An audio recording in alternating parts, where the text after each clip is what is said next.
Now, let's dive into today's story. Chapter 1. Perfect Facades. Raymond Sanders stood in his home office, reviewing the architectural blueprints for his latest project, a luxury resort in the Bahamas.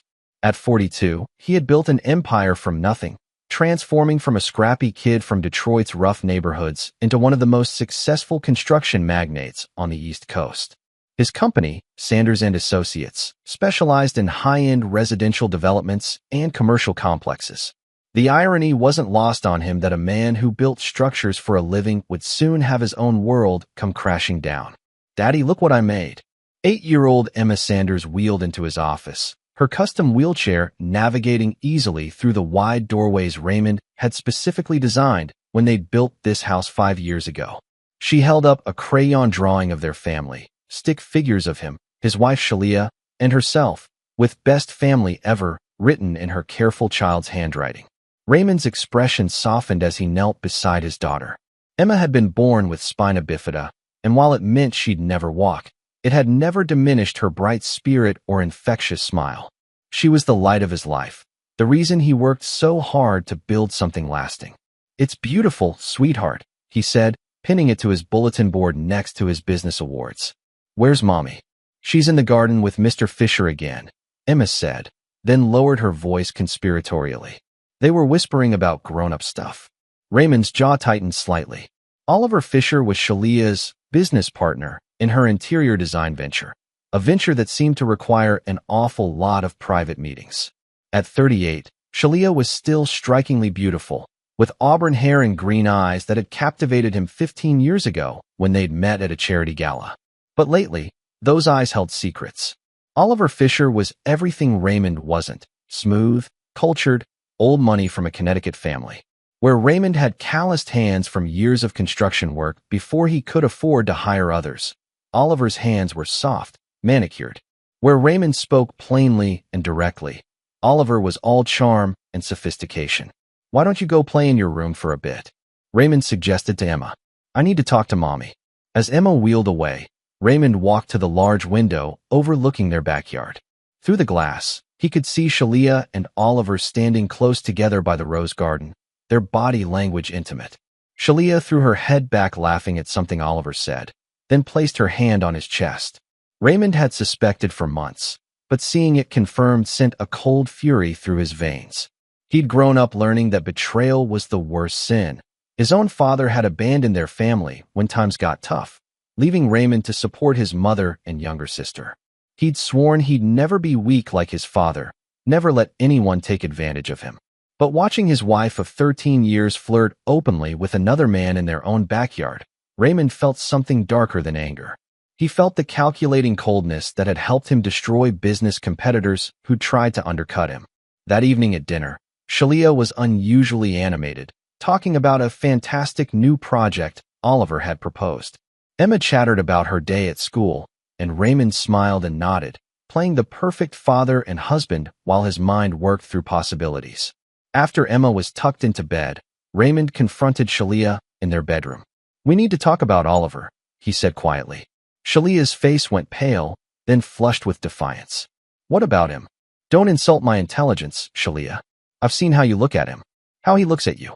"You're being ridiculous," she snapped, but her voice wavered. "He's my business partner. Business partners don't touch each other the way I saw you touching him today." Shalia's mask slipped entirely. "So what if they do? When was the last time you touched me, Raymond? When was the last time you looked at me like I was more than just Emma's mother and your trophy wife?" "Don't you dare make this about me," Raymond said, his voice deadly quiet. "I've given you everything. This house, your business, a life most people only dream of." "You gave me things," Shalia shot back. "Oliver gives me attention. He makes me feel alive again." "And what about Emma? What about our daughter?" "Emma will be fine. Children are resilient." The casual dismissal of their disabled daughter's well-being was the final straw. Raymond looked at his wife, really looked at her, and saw a stranger. Someone selfish and cruel enough to destroy their family for a fling with a pretty boy who'd probably move on to the next bored housewife within a year. "I want him gone," Raymond said. "And whatever this is, or I'll end it for you." Shalia laughed bitterly. "Or what? You'll divorce me? Good luck keeping Emma if you do. Courts favor mothers, especially when the father is a cold, workaholic control freak. Raymond stared at her for a long moment, then nodded slowly. We'll see about that. As he left the room, Shalia called after him. Don't threaten me, Raymond. I know things about your business dealings that could ruin you. Raymond paused in the doorway, a chilling smile playing at his lips. Shalia, you have no idea who you're dealing with. But you're about to find out. Chapter 2. The Perfect Storm. 3 weeks later, Raymond stood on the balcony of their penthouse apartment in Manhattan, a property Shalia had insisted they buy for weekend getaways, but which Raymond now suspected was primarily used for her affairs.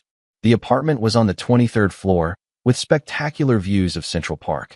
He'd been documenting Shalia's movements, hiring a private investigator, and consulting with his longtime lawyer, Jonathan Beard, about divorce proceedings. What he discovered was worse than simple adultery. Shalia and Oliver had been planning to leave together, taking Emma and half of Raymond's assets. The private investigator, a former cop named Caesar McCall, had provided photographs, recordings, and evidence that Shalia had been systematically moving money from their joint accounts into offshore holdings. She'd also been consulting with a divorce attorney known for vicious custody battles. She's planning to claim you're an unfit father, Caesar had reported. The lawyer she's seeing specializes in cases involving disabled children. They're going to argue that your work schedule and controlling personality make you a poor caregiver choice. The betrayal cut deeper than Raymond had imagined possible. But what truly enraged him was Shalia's willingness to use Emma as a weapon. Their daughter deserved better than to be caught in the middle of adult games. This particular weekend, Oliver had joined them at the Manhattan apartment. Raymond had watched them through hidden cameras he'd had installed, seeing them laugh about their plans for the future, plans that didn't include him but did include his money and his daughter. The balcony had a glass railing system that Raymond himself had designed and overseen the installation of 2 years prior. It was a point of pride, elegant, modern, and engineered to exceed all safety standards. But Raymond knew something Shalia didn't. The installation had required specific torque specifications for the mounting bolts. On Friday evening, while Shalia and Oliver were out at dinner, Raymond made modifications to the railing. Not enough to make it obviously dangerous, but enough to create a weakness that would fail under the right circumstances. Saturday morning dawned gray and drizzly.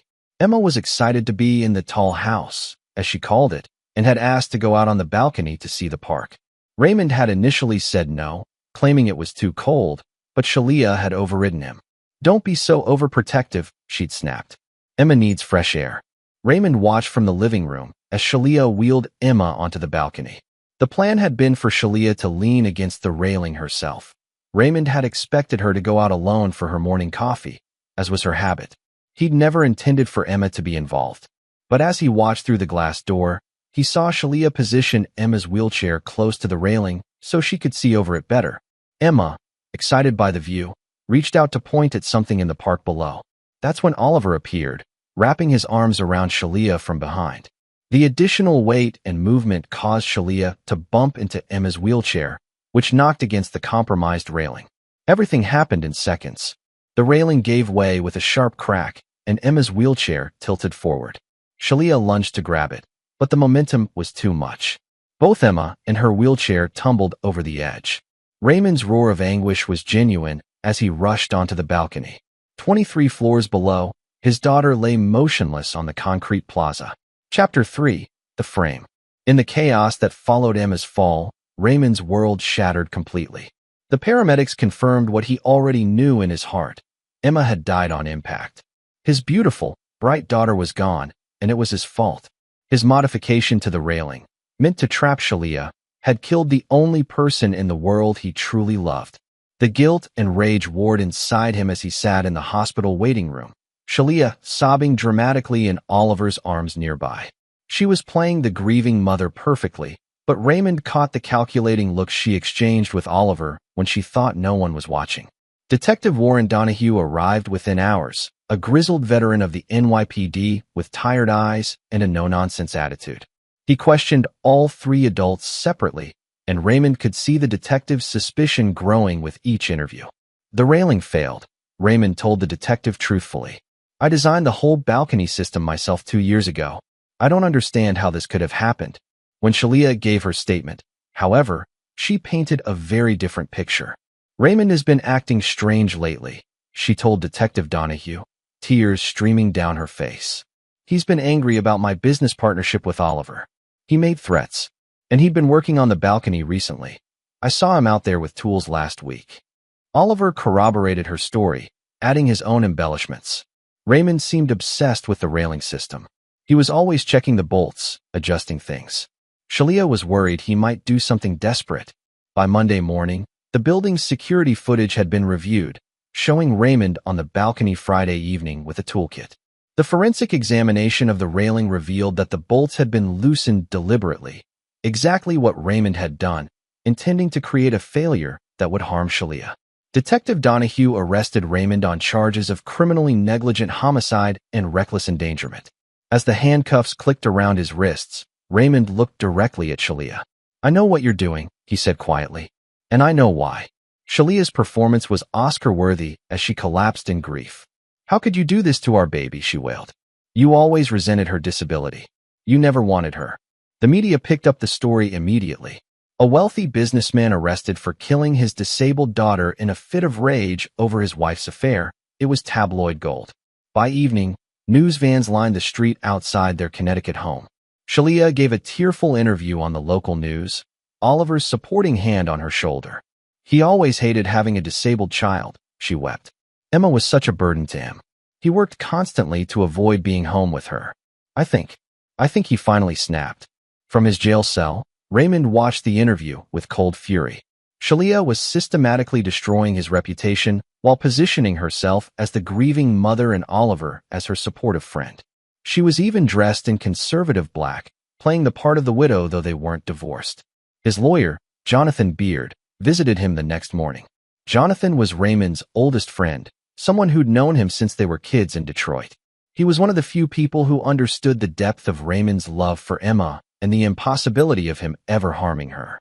"The evidence looks bad, Ray," Jonathan said honestly. "Your fingerprints on the tools, security footage of you working on the railing, and now Shalia's statements painting you as an abusive father. The DA wants to add murder charges." "I modified the railing," Raymond admitted quietly. "But it was meant for Shalia, not Emma. I never wanted to hurt my daughter." Jonathan leaned forward. "Tell me everything. Every detail about Shalia, about Oliver, about what you discovered. If we're going to fight this, I need to know exactly what we're dealing with." Raymond spent the next hour laying out everything. The affair, the financial manipulation, Shalia's custody plans, her threats about his business dealings. Jonathan took notes, his expression growing grimmer. "She's been planning this for months," Jonathan realized. "The affair, the money transfers, consulting with divorce attorneys. Ray, what if Emma's death wasn't an accident?" "What do you mean?" "Think about it. Shalia knew you'd modified the railing. She even mentioned seeing you work on it. What if she deliberately put Emma in danger, knowing the railing would fail? She gets rid of the daughter she saw as a burden, frames you for murder, and inherits everything." The possibility hit Raymond like a physical blow. Could Shalia be that calculating? That evil? "I'll fix everything," Jonathan promised grimly. "But we need to be smart about this. Shalia thinks she's won, but she's made one crucial mistake." "What's that?" Jonathan smiled coldly. "She's underestimated exactly how ruthless you can be when someone threatens your family. And Emma was your family. She's going to pay for what she did to our little girl." As Jonathan left, Raymond sat in his cell and felt something crystallize inside him. The grief was still there, would always be there, but it was being transformed into something harder and more focused.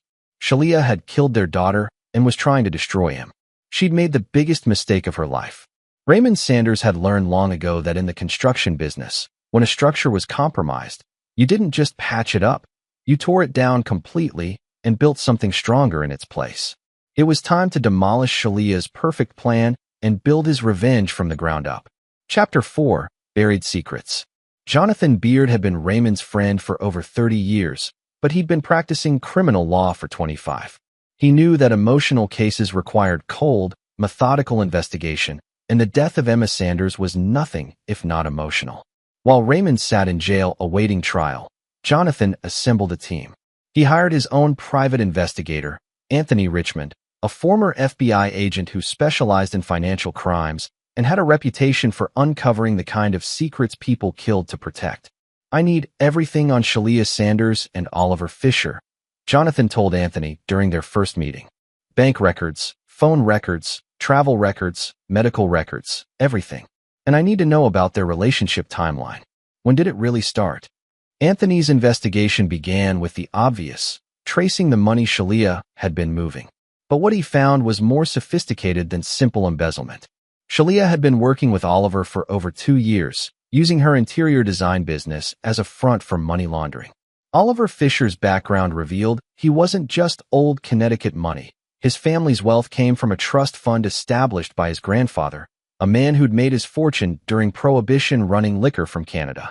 The family had gone legitimate decades ago, but Oliver had been gradually draining the trust fund through bad investments and expensive habits.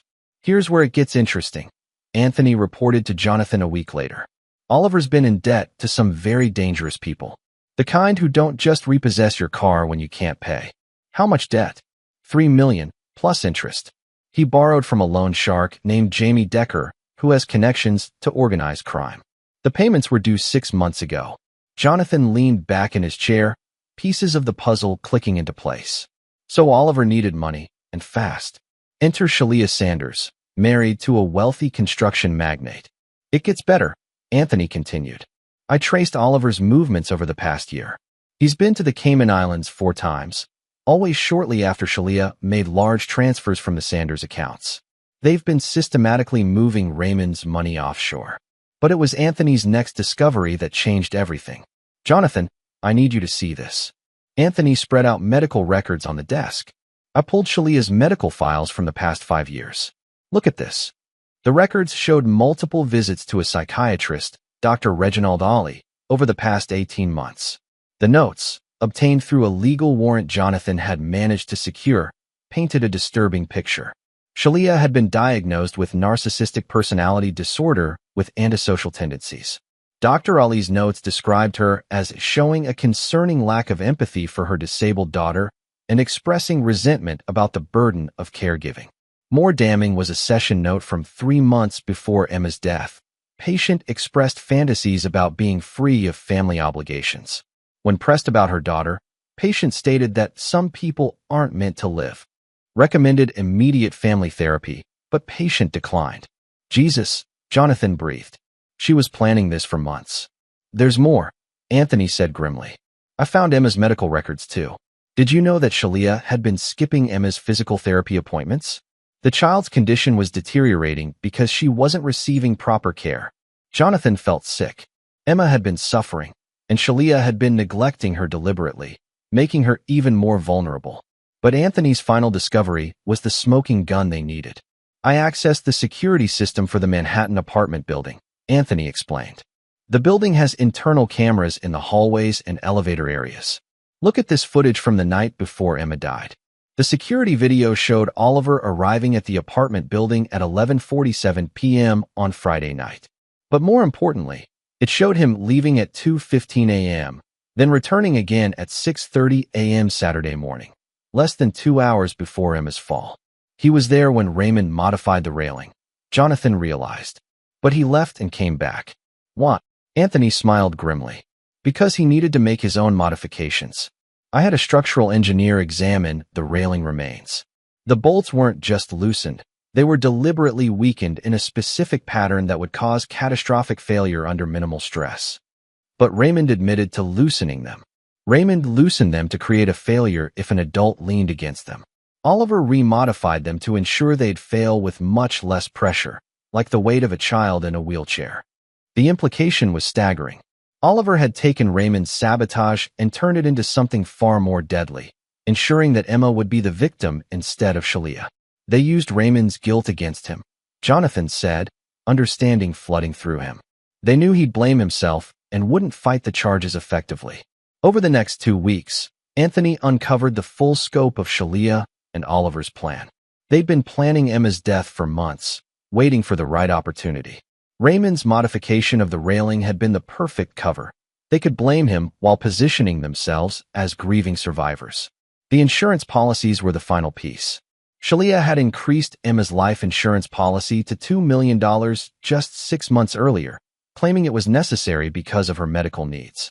Combined with the money they'd already stolen and the inheritance Shalia would receive as Raymond's widow after his conviction, they'd have enough to pay off Oliver's debts and start a new life. But Jonathan had one more card to play.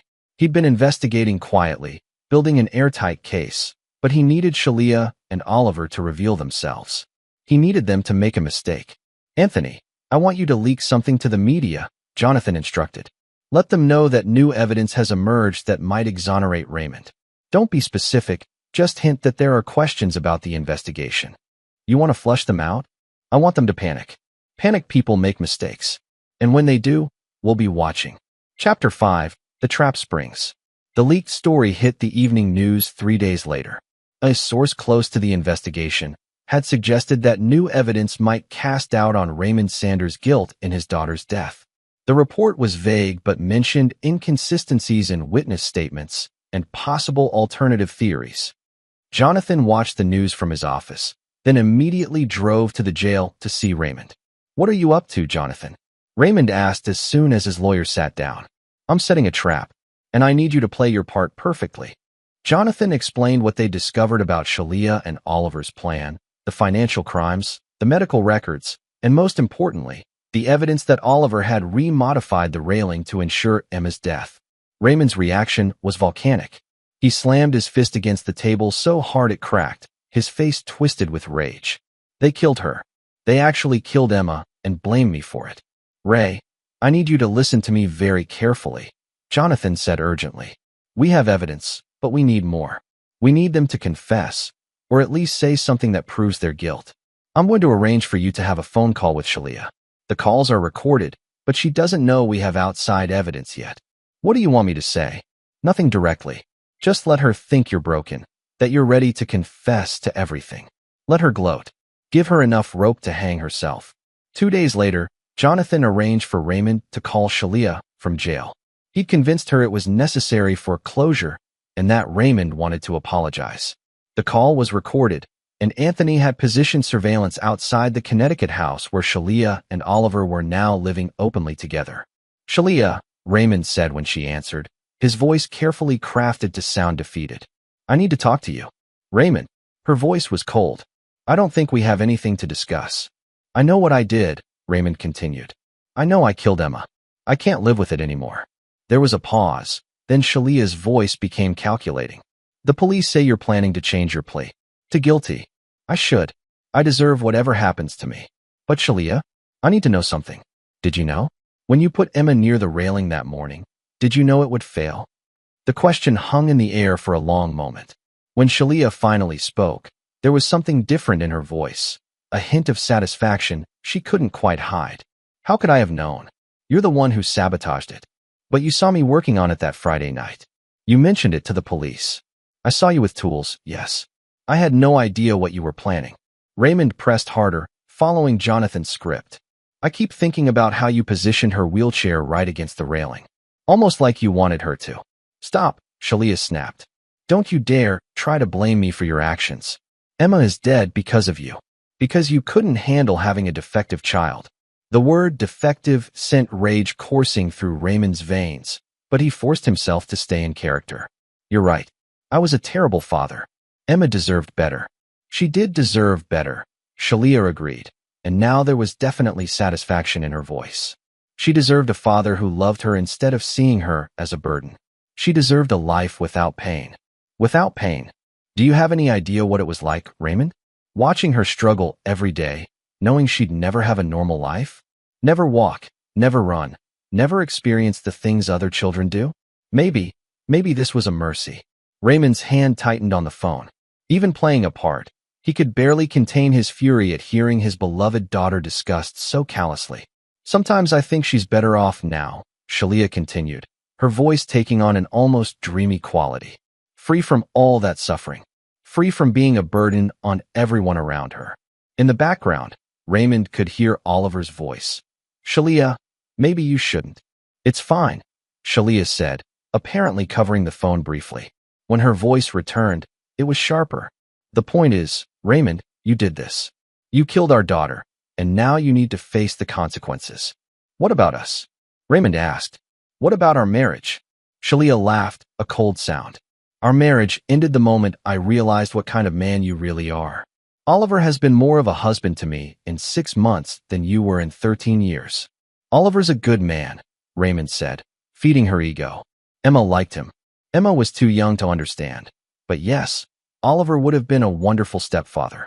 He understood that some children need special consideration.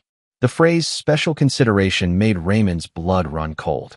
On the surveillance feed Anthony was monitoring, they could see Oliver frantically trying to get Shalia to hang up, but she was too lost in her moment of triumph. I should go, Raymond said finally. Thank you for talking to me, Shalia. I know now that everything happened the way it was supposed to. Yes, Shalia agreed, her voice soft with satisfaction. Sometimes fate takes care of problems we can't solve ourselves. After the call ended, Raymond sat in his cell, his whole body shaking with rage. But when Jonathan visited him an hour later, he was eerily calm. Did you get what you needed? Raymond asked. More than we needed, Jonathan replied grimly. But Ray, there's something else. Anthony's been monitoring their communications since the news story broke. They're planning to leave the country. When? Tomorrow night. They've booked flights to the Cayman Islands, then connecting to a country with no extradition treaty. They're going to disappear with your money and live happily ever after. Raymond was quiet for a long moment, then looked up at his lawyer with eyes like winter. No, they're not. What do you mean? Jonathan, I need you to do exactly what I tell you.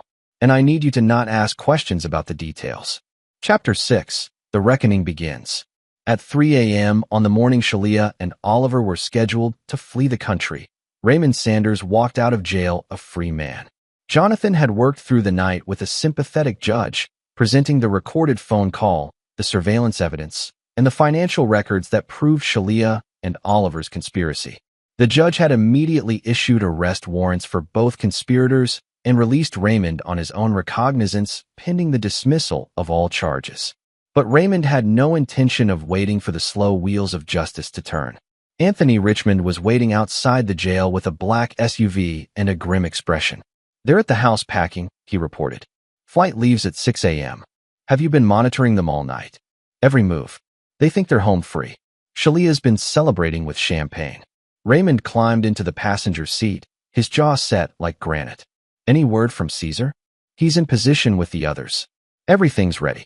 Raymond had spent his time in jail well, using his one phone call per day to contact old associates from his construction days, men who'd worked the rough neighborhoods of Detroit before following him to success, men who understood that some debts could only be paid in blood. Caesar McCall had assembled a team of 5 others, all former construction workers who'd become successful in their own right, but still remembered the code of the streets. Loyalty above all, and swift punishment for betrayal. What about the money? Raymond asked. All traced and frozen. Turned out they were using 3 different banks in the Caymans. FBI's already coordinating with international authorities. They won't see a dime of it. As they drove through the pre-dawn darkness toward the Connecticut house, Raymond felt a cold satisfaction settling over him. Shalia and Oliver had killed his daughter and tried to destroy his life. They'd shown no mercy, no remorse, no humanity. He would return the favor. The house was dark except for lights in the master bedroom where Shalia and Oliver were presumably packing. Raymond used his key to enter silently through the back door, Anthony and 2 of Caesar's men following behind him. They moved through the house like ghosts, Raymond's intimate knowledge of every room and floorboard allowing them to avoid the spots that creaked. When they reached the stairs, Raymond could hear Shalia's voice floating down from above. I can't believe it worked, she was saying, her tone giddy with excitement. Raymond actually thinks it was all his fault. The poor little murderer, rotting in jail while we're about to become very wealthy expatriates. Oliver's voice was more cautious. I still think we moved too fast. What if someone figures out what really happened? How could they? Raymond confessed to tampering with the railing. The insurance money will be transferred to the Cayman account as soon as the death certificate is processed. And with Raymond convicted of murder, I inherit everything automatically. What about Emma? Don't you feel anything about? About what? Shalia's voice turned sharp. About being free of a burden that was going to drain our resources for the rest of her life? Oliver, that child would never have had a normal life. She would have been dependent on us forever, sucking away our money, our freedom, our future. This way, she's at peace, and we get to live. Raymond reached the top of the stairs as Shalia continued her callous rant. Besides, Raymond never really loved her anyway. He was always working, always finding excuses to avoid spending time with his special daughter. I did him a favor, really. Now he doesn't have to pretend to be a caring father anymore. That was enough. Raymond stepped into the doorway of the master bedroom, his presence immediately commanding attention. Shalia and Oliver froze, their faces going white with shock. "Hello, darling," Raymond said softly. "Surprised to see me?" Shalia's mouth opened and closed soundlessly, while Oliver took a step backward toward the window. "I heard the most interesting conversation just now," Raymond continued, his voice deadly calm. "Something about Emma being a burden. About her being better off dead. About doing me a favor." "Raymond," Shalia finally managed to speak, her voice shaking. "How did you're supposed to be in jail?" "I was. Until your recorded confession reached the right ears. Turns out judges don't like it when people murder children and frame innocent parents." Oliver made a sudden move toward the bedside table, but Anthony appeared in the doorway behind Raymond, his hand inside his jacket. "I wouldn't," Anthony said mildly. "You killed my daughter," Raymond said, each word precisely enunciated. "You planned it, you executed it, and then you tried to destroy me. Did you really think there wouldn't be consequences?" "We can explain," Oliver started, but Raymond cut him off with a gesture. "Oh, you'll explain. You'll explain everything. But first, you're going to understand something very important." Raymond's voice dropped to barely above a whisper. "I built my fortune by being smarter, tougher, and more ruthless than everyone around me. I survived the streets of Detroit, outmaneuvered corporate sharks, and crushed competitors who thought they could take what was mine." He stepped closer to them, his presence filling the room with menace. "But Emma wasn't business. Emma was my heart. She was the only pure, innocent thing in my world. And you killed her for money." Shalia tried to run for the door, but found her way blocked by Caesar McCall, whose scarred face and imposing bulk made it clear that escape wasn't an option. "The police are coming," Raymond announced. "You'll be arrested, tried, and convicted. You'll spend the rest of your lives in prison. But before that happens, you're going to experience exactly what Emma felt in her last moments." "What do you mean?" Oliver's voice cracked. Raymond smiled, and it was the most terrifying expression Shalia had ever seen. "You're going to fall." Chapter 7. The Truth Revealed. The courthouse was packed as the trial of Shalia Sanders and Oliver Fisher began 3 months later. Raymond sat in the front row, having been completely exonerated when the full scope of the conspiracy came to light. The media had dubbed it the balcony murder plot, and every major news outlet was covering the proceedings. District Attorney Karen Best had taken the case personally after seeing the evidence Jonathan Beard had compiled. The recorded phone conversation, the financial records, the surveillance footage, and the expert testimony about the railing modifications painted a picture of calculated murder that shocked even seasoned prosecutors. "Ladies and gentlemen of the jury," DA Best began her opening statement. "This is a case about greed, manipulation, and the cold-blooded murder of an innocent child. The defendants, Shalia Sanders and Oliver Fisher, conspired to kill 8-year-old Emma Sanders and frame her father for the crime. In the defendants' chairs, Shalia and Oliver sat with their separate attorneys. Shalia had hired Reginald Ali's law firm, no relation to her psychiatrist, while Oliver was represented by a public defender after his family's money had been frozen by federal authorities. The prosecution's case was methodical and devastating. Anthony Richmond testified about the financial investigation, showing how Shalia and Oliver had systematically looted Raymond's accounts. The structural engineer explained how the railing had been modified twice, once by Raymond to create a potential failure under adult weight, and again by Oliver to ensure it would fail catastrophically under minimal pressure. But it was Dr. Reginald Ali's testimony that truly shocked the courtroom. "In my professional opinion," the psychiatrist said, "Mrs. Sanders showed clear signs of narcissistic personality disorder with antisocial features. She demonstrated a disturbing lack of empathy for her disabled daughter and expressed what I documented as eliminative fantasies regarding family members she viewed as burdens." "Can you explain what you mean by eliminative fantasies?" DA Best asked. "She fantasized about being free of her daughter's care requirements." When I suggested that these thoughts were concerning and recommended family therapy, she became hostile and eventually stopped attending sessions. The recorded phone conversation was played for the jury, Shalia's own words condemning her as she spoke callously about Emma's death being a mercy and fate taking care of problems we can't solve ourselves.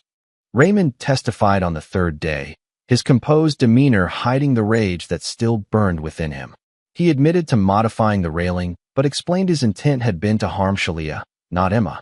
I discovered my wife's affair and her plans to leave me, taking Emma and half my assets, he testified. I was angry and hurt, and I made a terrible decision to sabotage the railing hoping to frighten or harm my wife. But I never, ever intended for Emma to be hurt. She was the light of my life.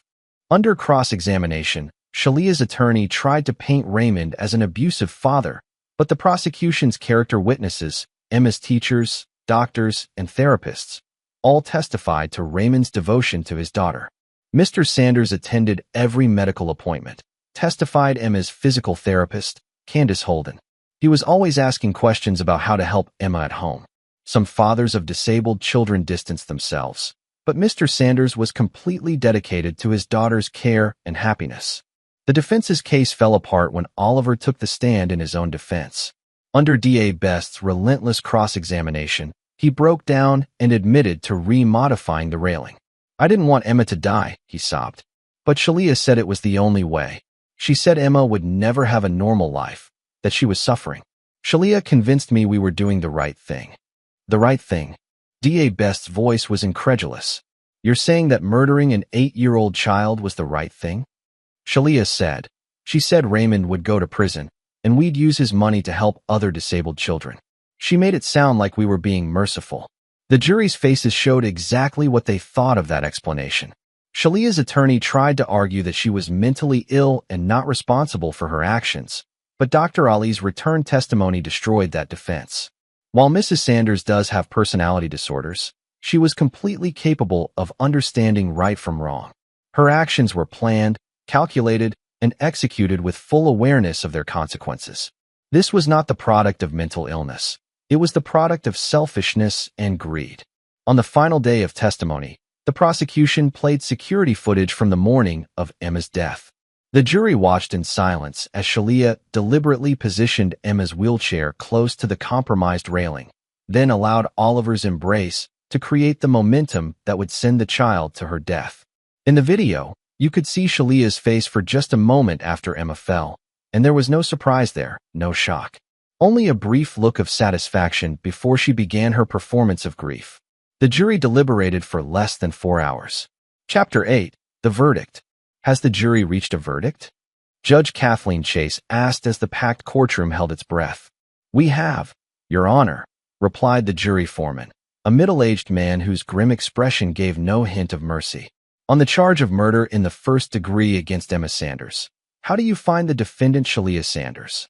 Guilty. Shalia's composure finally cracked completely. She began sobbing hysterically, her attorney struggling to calm her as the judge continued. On the charge of conspiracy to commit murder, how do you find the defendant Oliver Fisher? Guilty. On the charges of fraud and money laundering? Guilty on all counts. Raymond felt a cold satisfaction as he watched his wife's complete breakdown. Justice for Emma was finally being served. Judge Chase set sentencing for the following week, but everyone in the courtroom knew what was coming. The state was seeking life without parole for both defendants. As court adjourned and the defendants were led away in shackles, Shalia turned to look at Raymond one last time. Her face was streaked with tears and makeup, her expensive clothes rumpled, her perfect facade finally stripped away. I loved her too, she mouthed silently. Raymond stared back at her with eyes like Arctic ice and mouthed back. No, you didn't. And now you'll have the rest of your life to think about what you did to her. Outside the courthouse, the media swarmed Raymond and Jonathan. Most of the questions focused on how Raymond felt about the verdict, whether he could ever forgive his wife, if he planned to pursue additional civil suits. Raymond answered them all with professional composure, but when a young reporter asked if he would ever be able to move past Emma's death, his mask slipped for just a moment. My daughter was murdered by 2 people who saw her as nothing more than an inconvenience, he said, his voice thick with suppressed emotion. They killed her for money and tried to destroy me in the process. The verdict today doesn't bring Emma back, but it ensures that her killers will never hurt another child. Do you forgive them? Another reporter called out. Raymond's expression hardened. No, I will never forgive them. Some acts are unforgivable, and murdering an innocent child is one of them. That evening, Raymond returned to his Connecticut home alone for the first time in months. The house felt enormous and empty, without Emma's laughter echoing through the halls. He found himself in her room, sitting in the chair where he used to read her bedtime stories. On her desk was the drawing she'd made the day before her death, the stick figure family with "Best Family Ever" written across the top. Raymond picked it up, his hands trembling slightly. "I'm sorry, baby girl," he whispered. "I'm sorry I couldn't protect you from the monsters. But they'll never hurt anyone else now." His phone rang, interrupting his grief. It was Jonathan. "Ray, you need to know something. I just got word from my contact at the DA's office. Oliver's been trying to make a deal. He wants to testify about other things Shalia's done in exchange for a reduced sentence." "What other things?" "He claims she's done this before. That Emma wasn't her first victim." Raymond felt the cold fury rising in him again. "What do you mean?" "He says there was another child. A stepson from her first marriage that died in a suspicious accident 7 years ago. The authorities ruled it accidental drowning, but Oliver says Shalia told him she helped it along." The revelation hit Raymond like a physical blow. Shalia wasn't just a murderer. She was a serial killer who targeted children. And he'd lived with her for 13 years, trusted her with Emma's life. "I want you to investigate this," Raymond said, his voice deadly calm. "I want to know everything about her first marriage, about that child's death, about every person she's ever harmed." "Ray, the police will handle that now that Oliver's talking. I don't care about the police. I want to know for myself." "And Jonathan?" "Yeah. I want you to find the father of that first child. I think he and I need to have a conversation." Chapter 9. No Forgiveness. The sentencing hearing took place on a cold October morning, exactly 1 year after Emma's death. The courtroom was again packed, but this time there were additional faces. Family members of Shalia's first husband and stepson, who had flown in from California after Oliver's revelations had prompted authorities to reopen the 7-year-old drowning case. Judge Chase had reviewed all the evidence, the victim impact statements, and the defendant's pleas for mercy. Neither Shalia nor Oliver showed any remorse during their allocution, instead trying to shift blame and minimize their roles in Emma's death. "Before I impose sentence," Judge Chase said, her voice heavy with disgust, "I want to address the defendants directly. In 30 years on the bench, I have never encountered such calculated evil. You murdered an innocent, disabled child for money. You showed no mercy, no compassion, no humanity. Therefore, you will receive none from this court." She turned to Shalia first. "Shalia Sanders, you are sentenced to life in prison without the possibility of parole on the murder charge. On the conspiracy and fraud charges, you are sentenced to an additional 25 years to run consecutively. You will die in prison." Shalia's knees buckled, and she had to be supported by her attorney. "Oliver Fisher, while your cooperation with authorities investigating other crimes shows some small recognition of wrongdoing, it does not diminish your responsibility for Emma Sanders' death. You are sentenced to life in prison without parole, with an additional 15 years on the conspiracy charges." As the defendants were led away for the final time, Raymond felt a sense of completion. Justice had been served, but his work wasn't finished. 3 days later, Raymond met with Marcus Webb, the father of Shalia's first stepson, Tommy. Marcus was a broken man, a widower who had lost both his wife to cancer and his son to what he believed was a tragic accident. They met at a quiet restaurant in Los Angeles, two fathers united by their loss and their hatred for the woman who had destroyed their families. "I should have seen it," Marcus said, his voice heavy with guilt. "Tommy was such a good swimmer. He'd been taking lessons since he was 4. But Shalia said he must have had a cramp, that she tried to save him but couldn't reach him in time." "She's a master manipulator," Raymond replied. "She fooled me for 13 years. You couldn't have known." "The police want to exhume Tommy's body," Marcus continued. "They think they might find evidence that she held him under. Oliver told them she admitted to it, said it was another mercy killing because Tommy was acting out and giving her trouble." Raymond's hands clenched into fists. 2 children. She murdered 2 children. "I want her to pay for Tommy too," Marcus said fiercely. I want her to stand trial for his murder. She will, Raymond promised. And this time, I'm going to make sure she gets the death penalty. Over the following months, Raymond used his wealth and connections to ensure that Shalia's case received maximum attention. He hired additional investigators to uncover every detail of Tommy's death, funded victim advocacy groups, and worked tirelessly to ensure that Tommy Webb would receive justice just as Emma had. The evidence that emerged was damning. Surveillance footage from a neighbor's security camera showed Shalia holding Tommy underwater for nearly 2 minutes before calling for help. Oliver's testimony, combined with forensic evidence from the exhumed body, led to murder charges in California. Shalia was extradited to face trial for Tommy's murder, while Oliver remained in New York to serve his sentence. During transport, she made one final attempt to reach out to Raymond, sending him a letter through her attorney. Raymond, the letter read, I know you hate me, and I understand why. But I need you to know that I did love Emma in my own way. I loved her enough to spare her a lifetime of suffering. I loved her enough to set her free from pain. Please try to understand that everything I did came from love. Raymond read the letter once, then burned it. There was no love in what Shalia had done, only selfishness, greed, and a monstrous lack of empathy. She had murdered 2 innocent children and tried to justify it as mercy. At Shalia's California trial, Raymond testified about Emma's life, about how happy and full of joy she had been despite her disability. He described her dreams, her artwork, her infectious laughter, and her boundless love for everyone around her. Emma wasn't suffering, he told the jury. She was thriving. She had friends, hobbies, plans for the future. The defendant didn't end her suffering. She ended her life because Emma was inconvenient to her plans. The California jury took even less time than the New York jury had. Shalia was convicted of first-degree murder and sentenced to death.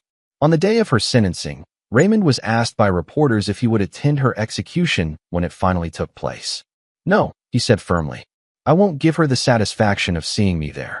She took my daughter away from me, but I won't let her take any more of my time or energy. Emma deserves better than that. What about forgiveness? A reporter pressed. Don't you think people can change, that there's always hope for redemption? Raymond's expression was carved from granite. Some people forfeit their right to forgiveness when they cross certain lines. Murdering children is one of those lines. Shalia Sanders and Oliver Fisher made their choices, and now they have to live with the consequences for the rest of their lives. What about Oliver's cooperation in exposing other crimes? Doesn't that count for something? Oliver's cooperation was self-serving. He only talked when he realized he was going down anyway. A truly remorseful person would have come forward before they were caught, would have prevented Tommy's case from being forgotten. Instead, he stayed silent for 7 years while Marcus Webb grieved for a son he thought died accidentally. As Raymond walked away from the courthouse for the final time, he felt the weight of the past 2 years settling on his shoulders. Emma was gone, and nothing would ever bring her back. But her killers would never hurt another child, and 2 families had finally received justice for their lost sons. Raymond returned to his construction business, throwing himself into work with renewed purpose. He established the Emma Sanders Foundation, providing support and resources for families with disabled children.